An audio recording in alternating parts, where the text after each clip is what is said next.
Hey everyone, how's it going? Cloud here, and welcome to my guide on part 6 of Recipe for Disaster, aka Freeing Evil Dave subquest. So this guide is on a particular subquest of the Recipe for Disaster series. If you haven't started this quest off, you'll need to do part 1, which is assisting the cook's quest, which you'll find in the video description below. So you must make sure you've completed that first part before you're able to do this subquest. Also, if you'd like to see a full list of the requirements that you need to complete all of Recipe for Disaster, including all the subquests, you'll also find that in the part 1 video as well. But for the purpose of this guide, in this video I'll only be listing the requirements and items you need to complete this particular part of the Recipe for Disaster quest. So we're going to go through the requirements. So first of all, you need to have a level 25 cooking, and you must complete these quests. So as I mentioned earlier, you need to complete the very beginning part of Recipe for Disaster, which is the Another Cook subquest. You also need to have completed Cook's Assistant, Gertrude's Cat, Shadow of the Storm, Demon Slayer and the Golem. That's it for the requirements. Now onto the items. So you will need either a Wily cat or a normal cat or a kitten. Now the kitten I would use as an absolute last resort, as that's going to make this mini quest so much harder. So if you have a kitten, I would strongly advise you just sort of like wait a few hours to allow it to grow into a normal cat before doing this subquest, otherwise you're going to have a nightmare of a time. Now overgrown cats won't work as they do not hunt rats, and like I said, the kitten is not recommended as the chance of them of catching a rat is 5% compared to 50% of a normal cat.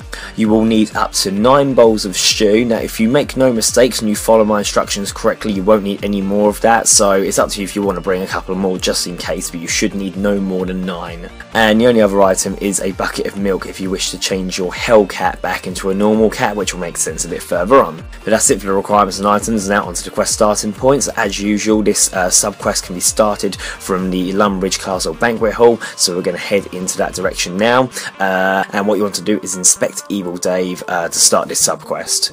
So Gypsy Aris will tell you to make a stew to free Evil Dave, and she says that to learn the recipe you must find someone who has tasted the stew, and she suggests you speak to Evil Dave's mother. So Evil Dave lives in Edgeville, in his mother's basement, or as he calls it, Evil Dave's Basement of Doom. So what we're going to do is head to the Edgeville Lodestone via the Lodestone network. And then once you arrive, the house west of the bank is Evil Dave's mother's house. So once you go in, you should see a woman called Doris, and you want to ask her either question, and then you want to open the trapdoor and climb down. And you will see that Evil Dave has gotten into summoning demons now, however they are hell rats, the weakest form of demon.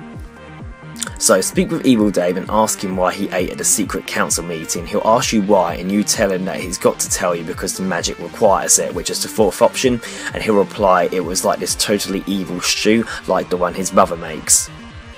So you want to climb the cellar stairs and talk to Doris again, and she will tell you that Dave's hell rat stole all of the spices, so now you want to climb back down the stairs.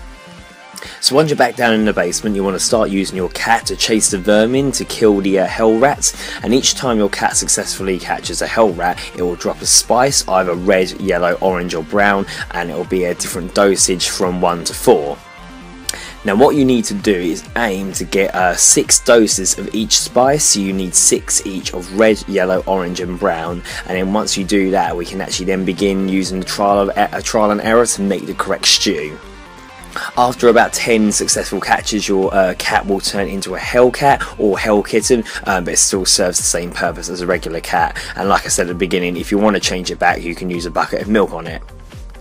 Now as I said at the beginning of the quest, if you are using a kitten there's only a 5% chance of catching a rat, which is going to make this extremely difficult and extremely long, so you may now decide to sort of go away and come back if you have decided to bring a kitten with you, as you're going to have a bit of a frustrating time. If you've obviously got your normal full grown cat, it shouldn't take too long to obtain 6 of each dosage of the spices.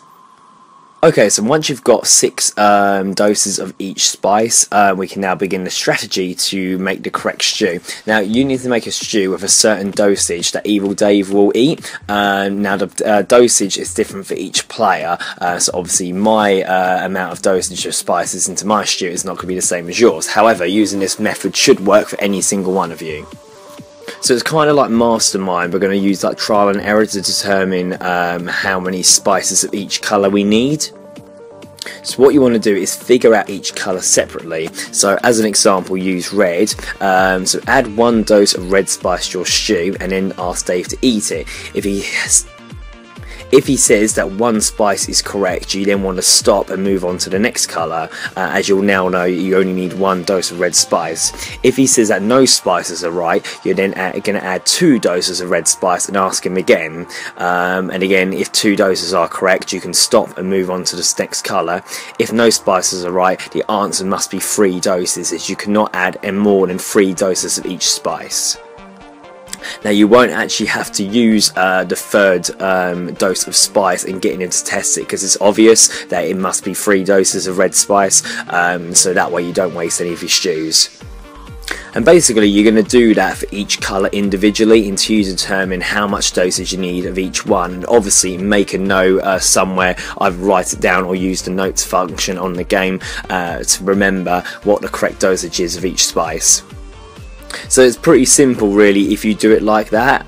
So like I said, obviously you'd use that method to figure out the red spice, and you'd go on to yellow spice. So only add 1 dose of yellow spice to a stew and get him to try it. If he says it's correct, you can then move on to orange. If not, add 2 doses of yellow spice to the stew this time. If he says that it's correct, you can stop and move on. If he says it's wrong again, then you obviously know there must be 3 doses of yellow spice needed for the stew. Then obviously you'll do that same method for orange and same method for brown. By doing that all correctly, and like I said, if you listen to what I did carefully, it should make sense. You should then find out how much dosage you need of each spice. So it may mean, like for example, you need 2 doses of red, 3 doses of yellow, 1 dose of orange and 2 doses of brown. So obviously once you have found out what the correct dosage of each spice is, you then want to add that all into one stew. So once you have made the stew with the correct dosage, you can then use it on Evil Dave for him to taste it, but don't worry, he won't eat the whole thing. He'll literally just to confirm if it's correct or not. And like I said, if you followed my strategy correctly, you should hopefully say it's correct, and then you can take it back to its true form in the Lumbridge kitchen. And like I said, if you follow that method, you shouldn't have to have needed any more than 9 bowls of stew. Obviously, if you do make a mistake somewhere along the line, you will have to obtain more stews. So obviously there's a Grand Exchange literally just next to Edgefield, so you can go over there. But like I said, as long as you listen carefully at that part, then you should get on fine. And if you do run into any problems, obviously message in the comment section below, I'll try and help you.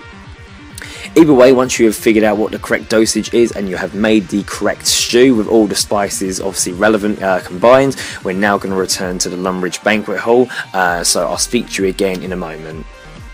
So once you're back in Lumbridge and gone into the castle, enter the banquet hall and use the perfect mage stew on Evil Dave, and Gypsy Arrows will teleport into safety, and then it will come up, congratulations, you have freed Evil Dave. You're awarded 1 quest point, 7,000 cooking experience, the ability to catch hell rats to make a hellcat, the ability to add coloured spice stews by adding different colours, and obviously by catching hell rats. The ability to add coloured spices to a stew by catching the hell rats, which will make spicy stews, which I'll speak about in a moment. Further access to the Cullen and Romancer's chest, 2 extra treasure hunter keys and 2 hearts of ice. So spicy stews can boost or lower certain stats, and you can use that to basically make requirements sort of less for different quests and activities. Obviously there is a page about spicy stews on the RS wiki, so I would suggest just looking up on there if you're interested. And there's never 100% guarantee of what skill will be boosted by what amounts. You can't always rely on them, but they are handy to have. So there we are, that's the 6th part of Recipe for Disaster completed, and another sub-quest taken care of. That will now remain, obviously all the other sub-quests to complete, and like I said, you can do them in any order, so maybe you're doing this one last. There's no rule on what order you do it in. So if you look in the video description below, I have links for all the other sub-quests or guides for them once they're obviously available and made. So any other sub-quests that you need to complete, obviously feel free to watch the relevant guides below. But obviously with this particular sub-quest, if you do run into any problems at all, then feel free to leave a comment in the comment section below and I'll help you out as best I can. But if not, thank you for watching. Please make sure you like, favourite, comment, subscribe, and don't forget to share with your friends. Cheers guys, and I'll see you in another part of Recipe for Disaster. Bye for now.